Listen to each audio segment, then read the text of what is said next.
Magandang umaga po, ito po ang News TV Live. Bumiyahe na ngayong umaga ang pinakabagong tren ng Philippine National Railways. Tinawag nga po itong special train dahil sa mas pinagandang pasilidad nito. May report si Jay Sabale. Jay? Mahis bumiyahe ngayon ang pinakabagong tren ng PNR. Maganda ang pasilidad nito kaya tinatawag nila itong special train.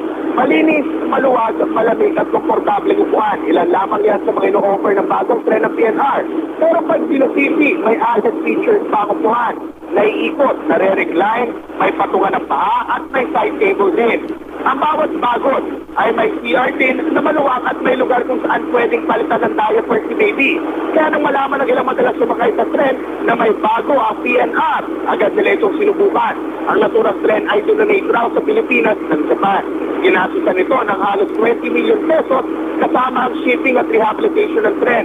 Ang naturang tren ay may 3 bagot na may guaranteed seat na ang capacity ay 33. Kung isasama pa ang pinaka-receiving area ng tren, kaya nito magsakay ng hanggang 120 katao. Ang special train ay may 4 na biyahe araw-araw. Hindi lamang ito sa mga estasyon ng Blumen Street, Espanya, Santa Mesa, Buendia, Magallanes, Sucat, Alabangsan at Santa Rosa, Laguna. Ang pamasahe ay 60 pesos kung iaabot sa Laguna hanggang Santa Rosa, Laguna.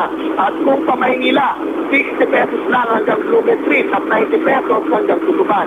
Tatagal lamang ang biyahe hanggang Santa Rosa, Laguna at 40 minutos. Maalala na po na PNR, bawal pong manigarilyo, kumain at no standing room sa kanilang bagong tren. At yan muna, latest mula din sa Manila.